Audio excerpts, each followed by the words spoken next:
सुख समृद्धि विज्ञान चैनल में हमारे सभी सुधी दर्शकों का मैं सुशील कुमार शर्मा हार्दिक स्वागत करता हूँ। हमने आप लोगों को बता रखा है कि उद्योगों में पैसा लगाएं। उद्योगों में पैसा कैसे लगाएं? अगर आप उद्योग करना चाहते हैं तो उद्योग कर लें। अपने ज़िले के जिला उद्योग केंद्र में जाएं और वहाँ पर पंजीकरण करवा करके फाइल बैंक को भिजवाएं, आपको लोन मिलेगा। हालांकि हर व्यक्ति को लोन मिल जाए ये आवश्यक नहीं है,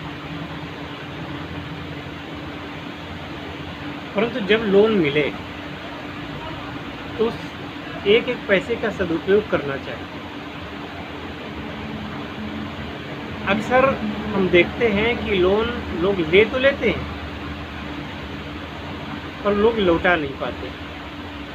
जो लौटा नहीं पाते तो फिर सरकारी कार्रवाई भी होती है। सरकारी कार्रवाई होती है तब आपको दिक्कत होती है। क्या आप जानते हैं कि लोन के द्वारा सरकार बनती है, सरकार गिरती है? नेताओं को सब पता होता है कि कितना आदमी लोन में उलझा हुआ है, वो पैसा वापस नहीं कर पा रहा है। अब उन्होंने कहा कि अगर हमारी सरकार आएगी तो हम आपका लोन माफ़ कर देंगे, और इस चक्कर में उनकी सरकार बन गई। अरबों रुपए का लोन माफ़ कर दिया गया। वो अरबों रुपए का जो लोन माफ़ किया गया तो देश का ही पैसा था, देश के काम नहीं आ सका, और जो निवेशकों का पैसा था वो डूब गया, राष्ट्र की हानि हुई। इसलिए बैंकें भी लोन देने से आप लोगों को कतराती हैं।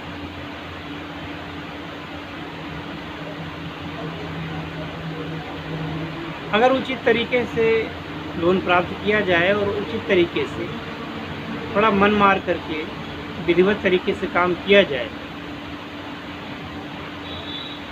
तो सफलता मिलती है। सफलता कोई ऐसे ही उतराती हुई कहीं नहीं मिल जाती। सफलता के लिए आप डीप में, थोड़ा सा गहराई में जा कर के गंभीरता से बात को समझना पड़ता है और तब काम होते हैं। आज जिन लोगों को आप करोड़पति अरबपति देखते हैं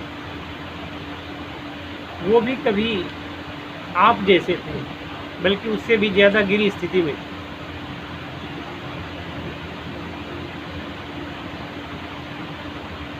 अब इस स्थिति से उभरने में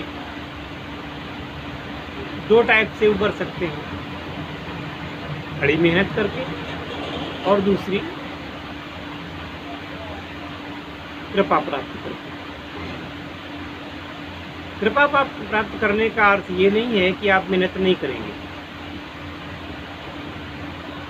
और मेहनत करने का ये अर्थ नहीं है कि बिना कृपा के आप सफल हो जाएंगे। बात को जरा गंभीरता से समझें। निश्चित सफल होना है तो दोनों तरफ से सोचिए। निश्चित सफल होना है तो दोनों तरफ दिमाग लगाइए,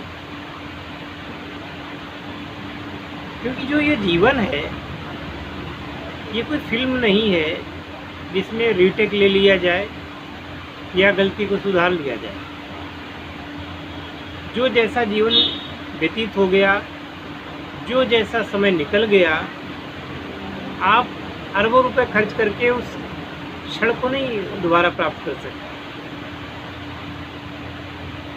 जैसे आज का दिन गुजर गया, अब ये दिन दोबारा कभी जीवन में नहीं आएगा। जो गुजर गए वो गुजर गए। तो अपने आप को आगे बढ़ाने के लिए, उन्नति प्राप्त करने के लिए आपको जितनी आवश्यकता धन की है, जितनी आवश्यकता मेहनत करने की है, कहीं उससे ज़्यादा आवश्यकता आपको साधना कीजिए। साधना एक ऐसा विज्ञान है जिसके द्वारा सूक्ष्म तत्वों पर विजय प्राप्त की जाती है।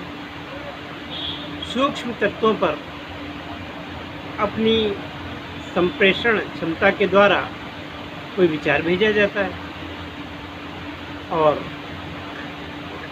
उस पर कृपा होती है उन देवी और देवताओं की,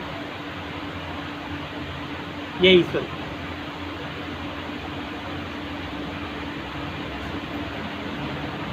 ये लोग बड़े आदमी ऐसे ही नहीं बन गए।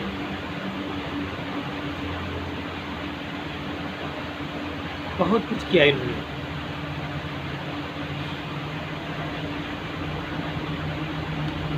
और आम आदमी क्या करता है? गरीबों की बुराई किया करता है।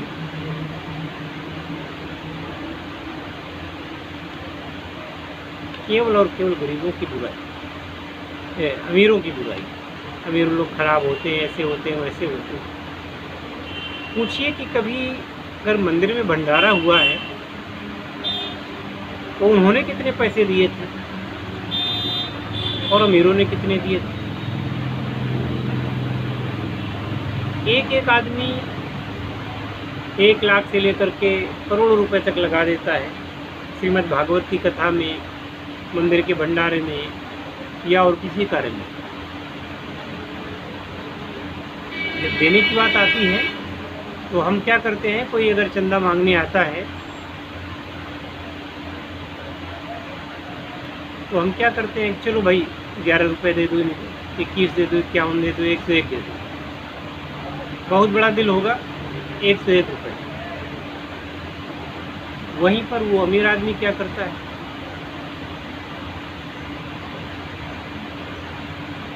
वो क्या करता है वो मैं बताने जा रहा हूँ। हमारे यहाँ से दूर एक आश्रम है, वहाँ के जो महंत जी थे, महामंडलेश्वर राम जानकी दास जी,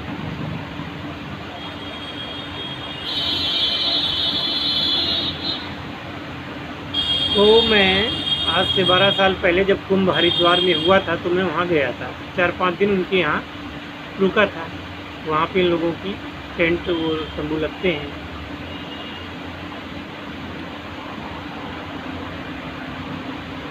तो जब वहाँ से मैं लौट करके आया तो मैं उनसे मिलने गया। मैंने पूछा कि आप लोग 8-10 ट्रक भर यहाँ से टेंट, सामियाना और सारी खाद्य सामग्री, डेली दूध जाता था यहाँ से हरिद्वार। डेली 5-6 कुंटल डेली दूध जाता था।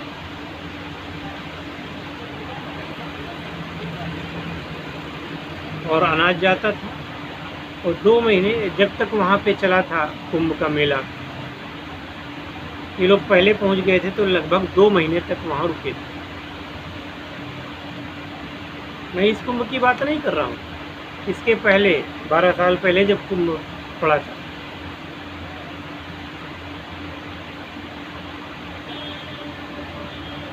तो जब मैं उनके यहाँ गया तो मैंने उनसे पूछा कि महाराज जी आपका तो बड़ा खर्चा होता होगा। बोले हाँ। तो हमने कहा आपका कुंभ में कितना खर्चा हुआ? क्योंकि पत्रकार का दिमाग अलग होता है, वो बस उसको प्रश्न करने आते हैं। मैंने उनसे पूछा कि महाराज जी कितना खर्च हुआ? तो महंत जी बोले बेटा करीब 50 लाख रुपया 2 महीने में हमने खिला दिया। भोजन कराते थे, 1-1 रुपया साधुओं को दान देते थे, तो 10,000 साधु डेली 1-1 रुपये दान लेते थे, तो 10,000 तो दान हो जाता था। और खाना खाते थे सभी। तो बोले 50 लाख रुपया खर्च हो गया। तो हमने कहा फिर आप लोग वहाँ खर्च करने जाते हैं तो ये सब कैसे वापस कैसे मिलता है आपको बाद में आश्रम चलाने के लिए या जो कुछ भी है? बोले बेटा आदमी कुछ नहीं करता, सब भगवान करता है।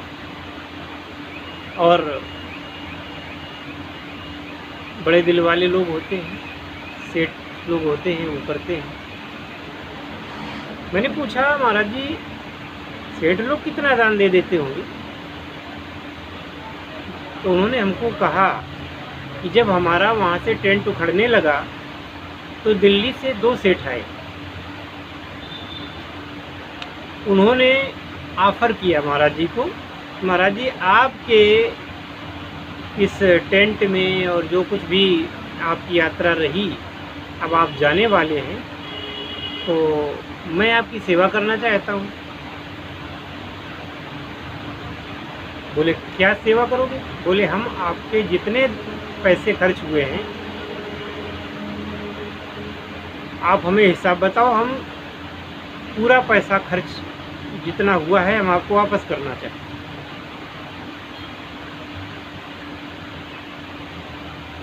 महाराज जी ने अपने लेखाधिकारी से कहा, 1 घंटे बाद उसने रिपोर्ट दी कि 50 लाख रुपया कुछ और समथिंग खर्च हुआ है।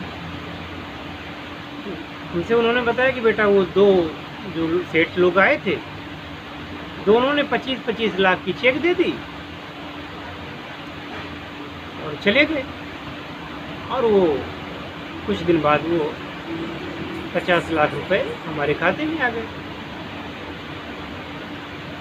ये है कि जो धर्म कार्य के लिए, भगवान के लिए कुछ करते हैं, भगवान उनको कभी भूखा नहीं रखते।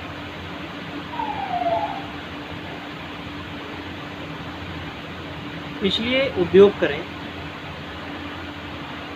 बड़े बने, बड़े दिल वाले बने। बड़ा होना इतना सरल नहीं है।